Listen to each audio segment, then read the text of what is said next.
sizga shogird qilib beraman dedi. Yaxshi o'qimasa bizga shogird qilib berasizmi? Opa desam, ha dedi, yaxshi o'qimasa usta bo'ladi-da, deb shunaqa gap gapiryapti. Shunda opaga aytdim, opa dedim, yaxshi o'qimasa biz ham ishga olmaymiz dedim.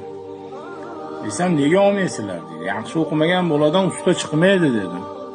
Desam, qiziq gapirdingiz, nima uchun buni deyapsiz dedi. Yaxshi o'qimaganlarda oldik dedim.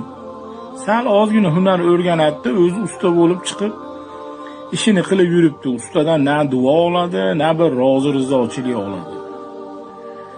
Biz 10 mingga qilayotgan ishimizni 7 ming, 6 mingga qilib bizni narxlarni ham tushiryapti. Pul tomonlama ham bizga ziyon beryapti. Biroqlarni uyda yomon ish qilib, ustalarni sha'niga ham yaxshi gap olib bermayapti bular. Ana shuning uchun dedim, o'qimaganlarni biz ham ishga olmaymiz.